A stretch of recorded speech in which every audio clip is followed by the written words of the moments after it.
Before we dive in, if you enjoy these first-person zombie apocalypse horror stories, hit like and subscribe to never miss a drop of dread. And let me know in the comments, where in the world are you listening from tonight? I read everyone, and it's wild seeing how far these tales travel. Now let's get into it. The rain came down in thick, angry sheets, the kind that blurred the world into nothing but gray shapes and moving shadows.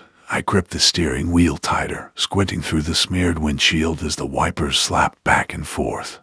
Old Betsy, my pickup, groaned under the weight of every pothole and flooded ditch we rolled over. The radio crackled. Static hissed in and out until a voice punched through, sharp and panicked. New wave of infected spotted near the old crossroads. If you're out there, turn back. I repeat, turn back. I reached over and shut the damn thing off. Couldn't afford to listen to fear, not tonight. Ellie's fever had broken bad around midnight. Her small hands clutching the sheets, her breath rattling in her chest. She needed antibiotics and fast. I should have had some left, but the rats got to 'em. Chewed through every last bottle in the cellar. So here I was, burning what little gas I had left, driving toward the one place that might still have medicine, an old vet clinic 15 miles out, past abandoned farms, past the graves we never got around to digging. A shape lurched across the road ahead, tall, gaunt, dragging one foot behind it like a busted scarecrow. I tapped the brakes. The truck skidded in the mud. I felt the back end fishtail, the tires whining in protest. The figure turned toward me, its eyes catching the headlights, mouth yawning open, teeth like broken glass. I gunned the engine. The tires caught enough grip to launch us forward. The last thing I saw in the rearview mirror was that thing giving chase, running faster than anything dead had a right to. I wasn't going back empty-handed, not tonight. I used to think nothing could touch us out here. The farm had been in my family for generations, 30 acres of stubborn earth, stitched together by sweat and broken backs. When the world started falling apart, we stayed. Figured if we kept our heads down, we could outlast whatever hell was spilling into the cities. At first it seemed like the right call. While the towns burned and the highways choked with panicked fools, we planted, we hunted, we holed up tight. The infection, whatever it was, didn't move fast at first. It took time to spread. Took time to rot a country from the inside out. I lost my wife in the first winter, not to the infected, to pneumonia. Simple sickness, no doctor to call, no hospital to rush to. Just me, a battered old medicine chest, and prayers that went unanswered. Ellie was only 6 then, too young to understand why her mama wasn't coming back from the bedroom. I buried her under the big oak tree behind the house. Told Ellie the roots would keep her safe. Told myself a lot of things back then. We made it 2 more years. 2 hard, hungry years. Fighting off raiders. Fighting off the cold. Fighting off the loneliness. But it was Ellie that kept me going. Her laugh. Her stubborn little spirit. She loved the chickens, named every last one.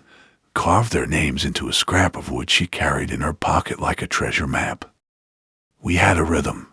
Wake up at dawn, check the traps, patch the fences, cook whatever we could scrape together. It wasn't much of a life, but it was ours. Until 3 nights ago. Ellie woke me with a cough so deep it rattled the walls. Her forehead burned under my hand, her small body shaking like a leaf in a storm. I ran to the cellar, tore through every cabinet, every box, desperate for anything that might help, but the rats had beaten me to it. They'd shredded the antibiotic bottles into plastic confetti, left me with nothing but dust and regret. I sat there in the dark, hands trembling, trying to think, trying to be calm. There was a place, the old veterinary clinic past Miller's Creek. It had been boarded up after the first waves hit, but rumors said supplies were still there. Medicine, bandages, maybe even a generator. 15 miles wasn't far, not by truck. If I left before dawn, I could be there and back before nightfall. I packed light, tossed a couple of loaded shells into my coat pocket, topped off the shotgun, tucked Ellie in tight and kissed her burning forehead. "I'll be back before you know it," I whispered, lying to her, lying to myself. The drive was worse than I expected. Roads washed out, bridges collapsed, no sign of life except for the crows picking at things better left unmentioned. Every mile closer to Miller's Creek felt heavier, like the earth itself didn't want me passing through, didn't want me to see what was left behind. The rain started halfway there, thick and mean, washing the filth of the world back into the soil it came from. When the truck sputtered and coughed on the last stretch of road, I knew I was in trouble. The gas gauge had been hovering near empty for too long. I'd gambled, and I'd lost. I coasted to a stop near an old orchard, rows of broken trees and sagging branches reaching out like skeletal fingers. I killed the headlights, sat there a moment, listening. The world had gone quiet, except for the rain, and somewhere out there the soft, wet shuffle of things that shouldn't be walking. I tightened my grip on the shotgun, swallowed down the fear clawing up my throat. The vet clinic was still a few miles out. I could make it. I had to. For Ellie. I swung the door open and stepped into the mud. The cold bit straight through my boots. The rain soaked me in seconds. No going back now. Every step forward was a step away from everything I had left in this world, and every step brought me closer to the things waiting in the dark. The orchard was a graveyard. Rows of dead trees creaked and groaned under the weight of the storm. The mud sucked at my boots, each step a fight to stay upright. I kept the shotgun low, finger resting against the trigger guard, eye sweeping the shadows. The world felt wrong, like the rain itself was warning me to turn back. Halfway through the orchard I heard it, that awful wet dragging sound, flesh against mud, bones grinding where they shouldn't. I froze, squinted into the mist. Shapes shifted in the gloom, not the trees, something else. The first one stumbled into view. Its skin hung off its body in strips, clothes soaked and clinging to a skeletal frame. One arm dangled uselessly, broken clean at the elbow. It saw me, or maybe it just smelled me. Either way, its head snapped up. It let out a low, gurgling moan that cut straight through the rain. I raised the shotgun, squeezed the trigger.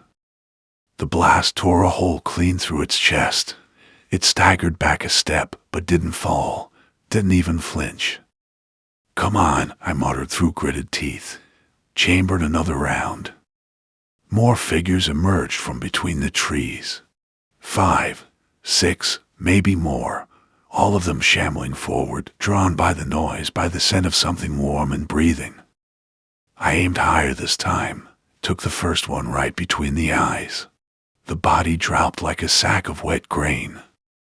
The others kept coming. I backed up, boots slipping on the slick ground. Every shot echoed through the orchard, deafening in the storm. Each pull of the trigger felt heavier than the last. 3 shells left, then 2, then 1. I reached into my pocket for more, but my fingers fumbled against the wet fabric. The box was there, but the cold and the panic made me clumsy. One of them lunged, fast, faster than I expected. It slammed into me, rotten teeth snapping inches from my face. The smell was worse than death, worse than anything I'd ever known. I shoved the barrel of the shotgun against its throat and pulled the trigger. Click. Nothing. Empty. The thing's hands clawed at my jacket, nails scraping skin. I threw my weight into it, driving it back into a tree trunk. It hit hard enough to crack bone, but it didn't stop, didn't even slow. I drew the hunting knife from my belt and drove it under the thing's chin, angling up into the brain. It went limp instantly, dropped at my feet like a broken puppet. No time to breathe, no time to think. The others were nearly on me. I snatched up the shotgun, shoved a shell into the chamber, and fired point blank into the chest of the next one. The blast knocked it back, but another took its place. I couldn't stay here, couldn't win a fight against a tide that never got tired, never gave up. I broke into a run, legs pumping through the mud, the infected howling behind me. Branches clawed at my face, mud dragged at my boots.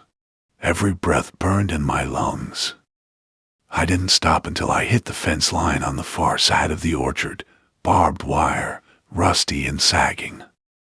I threw the shotgun over first, then climbed after it.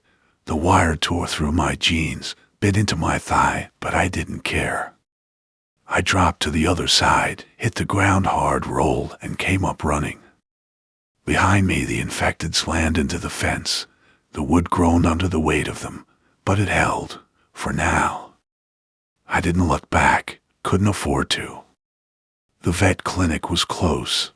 A few more fields, a stretch of woods, then the old road. I wiped rain and blood from my face, checked the shells left in my pocket. Not many, not enough. Every part of me screamed to turn around, find some hole to crawl into, wait out the storm and pray the fever didn't take Ellie before the sun came up. But giving up wasn't an option. Not for her. Never for her.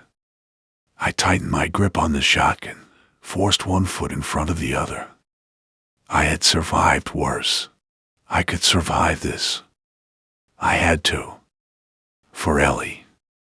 For everything I had left in this broken world. The vet clinic rose out of the mist like a corpse from a grave, a squat brick building half swallowed by ivy and rot. The windows were boarded up. The sign out front hung by one twisted chain, creaking in the storm. I kept low, moved fast. The infected weren't far behind, and I didn't know how many more were lurking nearby. The front door was chained shut, padlocked tight, too noisy to break through. I circled around back, shotgun ready. Found a small service door hanging loose off its hinges. The darkness inside smelled of mold and something worse, something sharp and chemical. I slipped inside, boot heels silent against the wet tile. The clinic was a tomb, empty kennels, broken equipment scattered across the floor, papers soaked and stuck together in pulpy mounds. I moved through the halls, every nerve stretched thin. The pharmacy had to be here somewhere.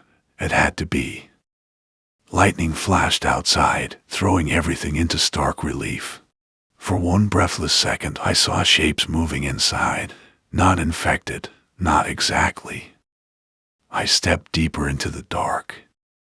That's when I found the cages. Rows of them, not for animals anymore, for people. The smell hit me first, blood, old and new, mixed with sweat and fear. Bodies lay curled inside the cages, some still breathing, some too still to be anything but dead. I backed up, heart hammering, mouth dry. This wasn't just a forgotten vet clinic. Someone had been using it, still was. A low groan echoed from deeper in the building. Not the mindless howl of the infected, something else, something worse. I crept forward, every step a battle against the urge to run. I found the pharmacy door, kicked it open. Shelves toppled over, bottles smashed across the floor, but there in the far corner, tucked under a fallen cabinet, a metal case. I crossed the room and pried it free. Inside, antibiotics. Still sealed, still good. Relief almost knocked me off my feet. I stuffed the case into my pack, turned to leave. That's when I heard it. Voices. Not infected, human. Rough, tired, angry.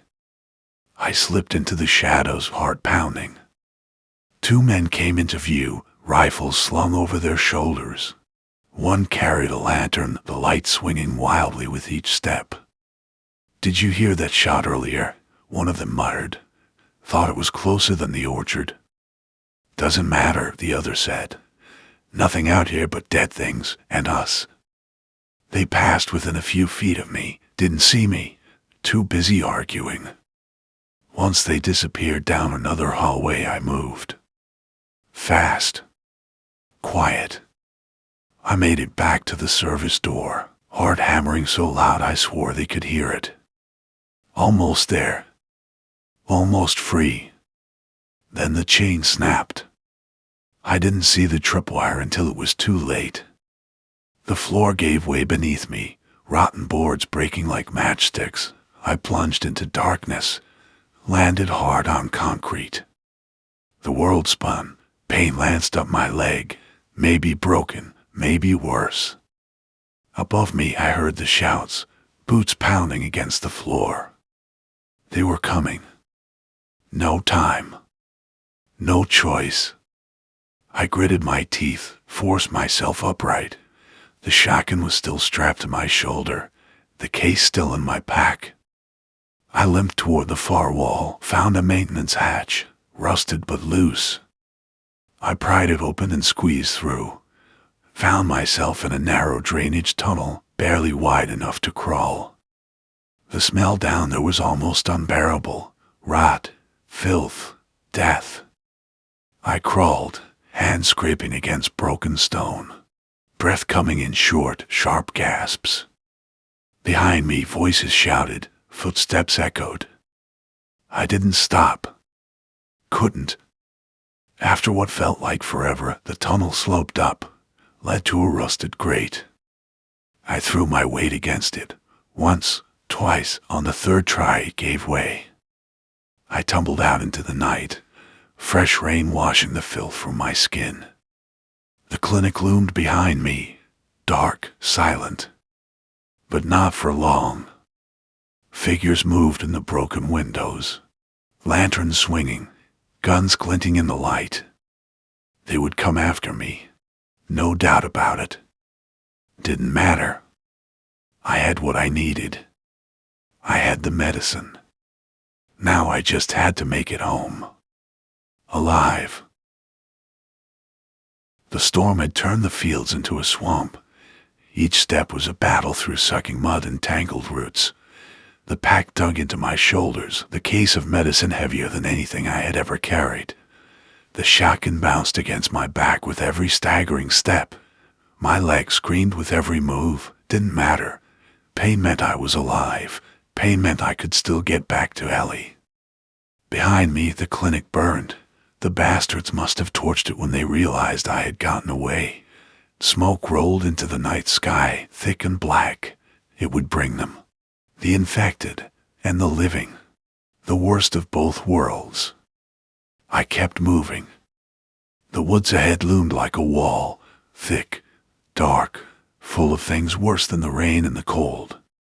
I plunged in anyway. Branches whipped at my face. Roots grabbed at my boots. Somewhere far behind, I heard the first of them shouting. They had found my trail. Hunters hungry for blood. I pushed harder, heart hammering, breath tearing from my lungs in ragged gasps. A gunshot cracked through the trees.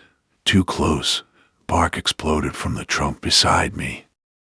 I dropped to the ground, belly scraping the wet earth. Mud soaked through my clothes, chilling me to the bone. Another shot, another, wild, panicked. They were firing blind. I crawled forward, using the roots and fallen trees for cover. Thunder rumbled overhead, masking the sounds of my movements. I could hear them shouting, cursing, arguing. Good. Confusion was my best ally. I reached a dry creek bed and used it like a trench, moving faster now, staying low. Another flash of lightning lit up the woods. I caught a glimpse of one of them, maybe 20 yards off, gun raised, searching. I raised the shotgun, took a slow, steady breath, pulled the trigger. The blast lit up the night. The man screamed and dropped, clutching his leg. I didn't stick around. Didn't check if he was dead. I ran. The woods thinned out. The fields opened before me. Home was still miles away, but I could make out the old Miller farm in the distance, a landmark, a waypoint. I set my sights on it and forced my body to move. More shouts behind me, more gunfire. A bullet whipped past my ear, close enough to feel the heat. I ducked low and veered toward a hedgerow, using the thick brush for cover. The ground trembled beneath my boots. At first I thought it was just my own heartbeat, but then I heard it. The infected. A horde. Drawn by the gunfire. Drawn by the scent of blood and fear. I could hear them crashing through the woods, low moans rising into howls, a tidal wave of death rolling toward us all. The hunters behind me must have heard it too. Their shouts turned from anger to panic. I didn't waste time feeling sorry for them. I ran. Pushed harder than I thought possible. The Miller farm was close now, the barn still standing. I could hole up there, catch my breath, figure out my next move. I broke into the open, boots pounding across the flooded field. Something tackled me from the side. We hit the ground hard. The pack slipped from my shoulders. The shotgun skidded out of reach. I twisted, fist swinging, caught the man across the jaw. He grunted but didn't let go. He was one of the hunters, face twisted with rage and fear. "You think you can steal from us?" he spat, trying to pin me. I drove my knee into his ribs. He gasped. I shoved him off and scrambled for the shotgun. He lunged at me, but I was faster. I grabbed the barrel and swung it like a club, catching him across the temple. He dropped like a stone. No time. No time. I snatched up the pack, slung it over my back, and ran for the barn. The doors were half rotted, hanging loose on their hinges. I shoved them open and slipped inside. The place was a wreck, old equipment. Stacks of hay turned to mold, but it was shelter. It was something. I found a ladder leading up to the hayloft and climbed fast, hauling the pack after me. From the loft, I had a view of the fields. The horde was coming. Hundreds of them, maybe more. The hunters had no chance. I watched them fire into the mass of bodies, watched as they were swallowed whole. Screams echoed through the storm, brief, ugly. Then the infected turned their attention to the barn. To me. They swarmed the building, clawing at the walls, smashing against the doors. The wood cracked, splintered. I checked the shells left in my pocket. 5. Maybe 6 if the old one wasn't a dud. Not nearly enough. I wedged myself into the far corner of the loft, raised the shotgun, waited. The first infected broke through. A woman, face half gone, eyes wild. I put a shell through her chest. She stumbled. Another shot to the head dropped her for good. Another followed, then another. I fired, reloaded, fired again. The bodies piled at the foot of the ladder, but it didn't stop them. They climbed over their own dead, driven by hunger that knew no limits. I backed up as far as I could, last shell loaded. The next infected reached the top. I didn't think, I charged, slamming into it with everything I had. We toppled off the edge together, crashing down into the hay bales below. The fall knocked the wind out of me. The infected landed hard, neck snapping at a sick angle. I struggled to my feet. More were pouring into the barn. I grabbed the pack, stumbled toward a side door I had spotted earlier. It was half blocked by debris, but I forced it open. Rain lashed my face as I staggered outside. The horde was still coming, but I was faster. I hit the flooded fields again, legs trembling, vision swimming.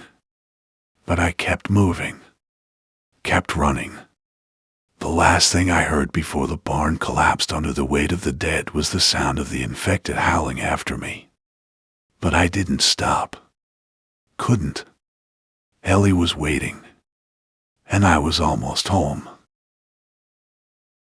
The farmhouse rose out of the mist like a memory. Broken shutters, sagging roof, porch barely hanging on. But to me it was everything.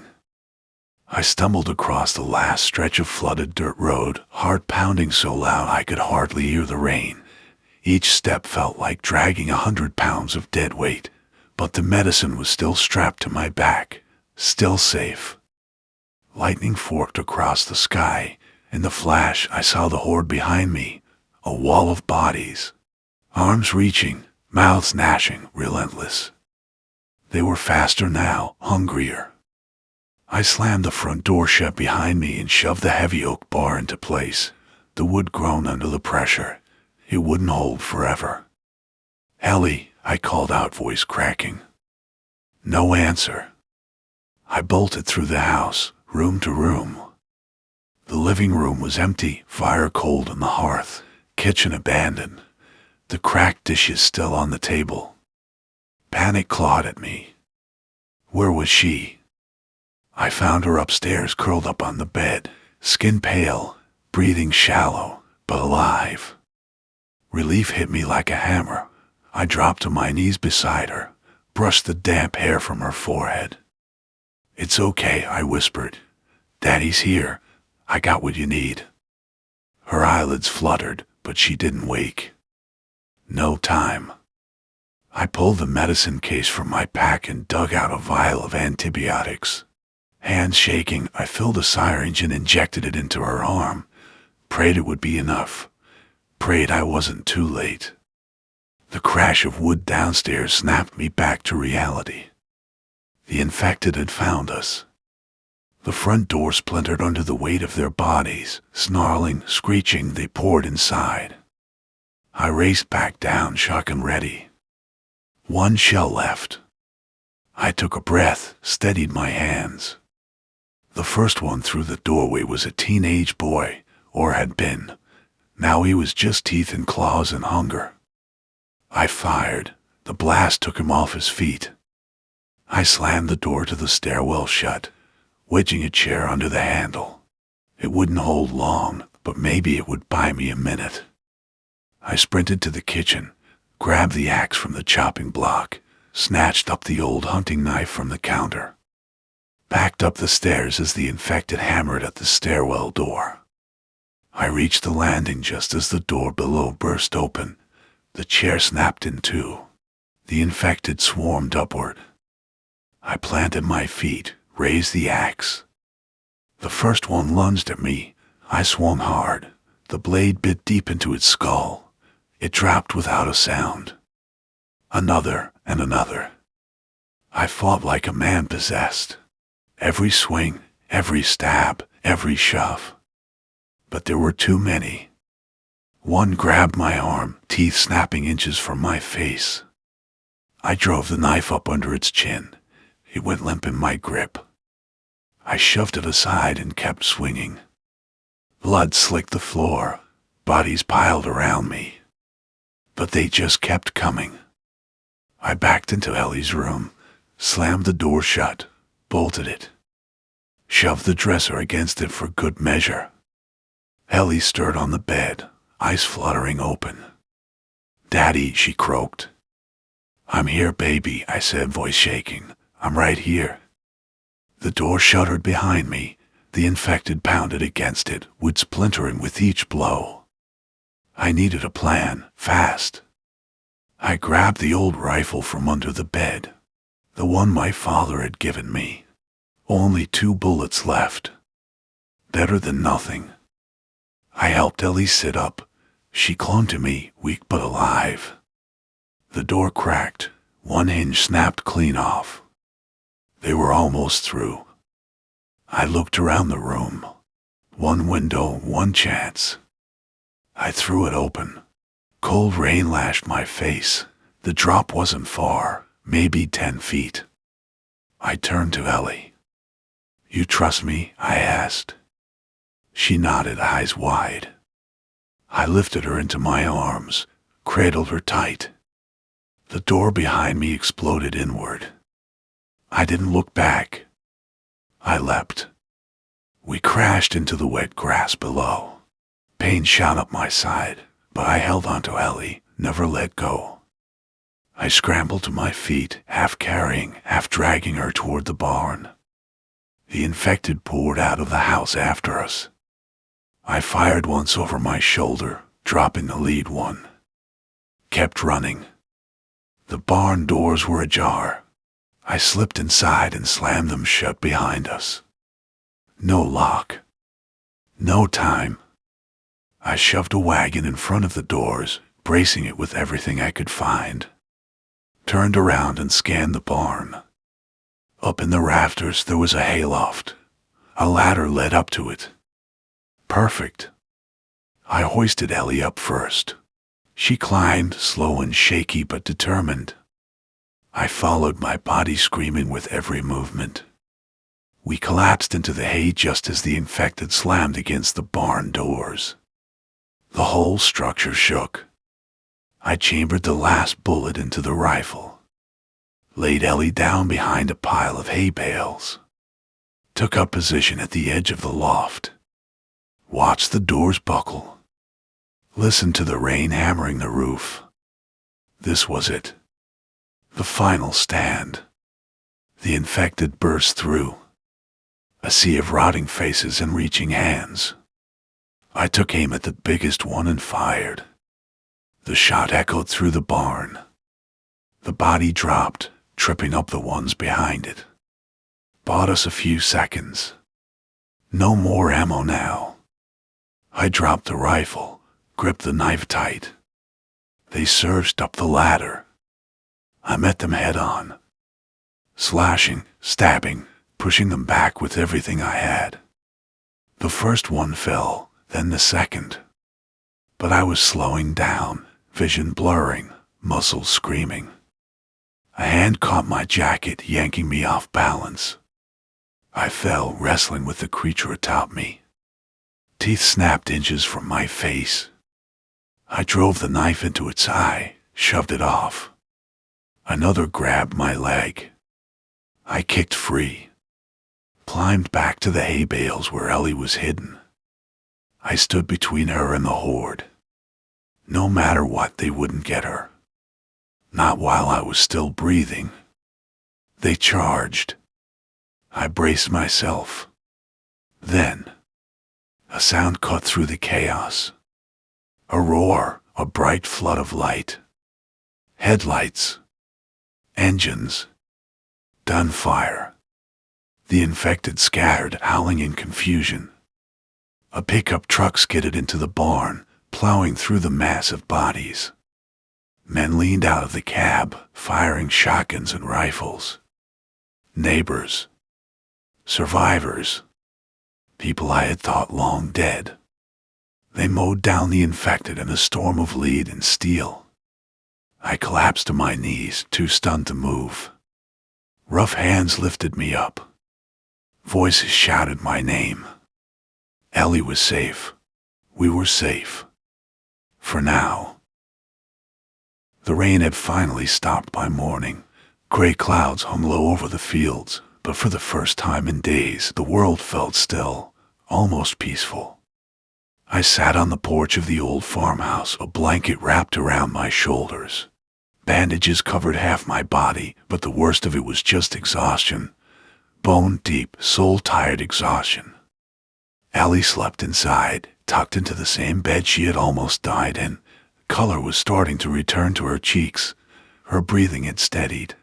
The medicine was working, thank God. The survivors who had found us, old neighbors, farmers from towns miles away, were setting up a camp nearby. They moved like ghosts through the morning mist, salvaging what they could, rebuilding little by little. I didn't know where they had come from. Didn't know how they had survived. Didn't matter. All that mattered was that we weren't alone anymore. A few of them came by, dropped off supplies, canned food, water, more medicine. One of them, an older woman named Ruth, even sat with Ellie for a while, held her hand, hummed an old lullaby. It made my chest ache in ways I couldn't describe. I closed my eyes and leaned back against the porch post. Listened to the wind rustling through the dead cornfields, felt the sun start to break through the clouds. There was still danger out there, still hundreds, maybe thousands of the infected wandering the countryside, still endless miles of broken world to navigate. But for now, in this small corner of the earth, we had won. I wasn't naive enough to believe it would last. But right now, I didn't care. Right now, I had my daughter. I had a chance. And that was enough. I pulled the blanket tighter around me, watched as a group of survivors fixed the fence down by the road. Somewhere deep in my chest, something small and stubborn sparked to life. Hope. Real, fragile hope. Maybe tomorrow we would figure out what came next. But today we were alive. And that was enough. That night I sat by Ellie's bedside. The old oil lamp flickered, casting long shadows on the cracked walls. She slept peacefully, her little hand curled around mine, her breathing steady, strong. I listened to the sounds outside, the low murmur of survivors talking, the faint hammering of nails into wood, the steady beat of a world trying to heal. For the first time in a long while, I wasn't thinking about survival. I wasn't thinking about the infected. I wasn't thinking about tomorrow. I was just here, now, with her. I leaned back in the chair and closed my eyes, let the exhaustion pull me under. But just before sleep took me, I heard it. A distant sound, faint, too far off to be an immediate threat. But I knew it well. The low, wet growl of the dead. Still out there, still hunting. And deep down, I knew the fight wasn't over. Not yet. Not by a long shot.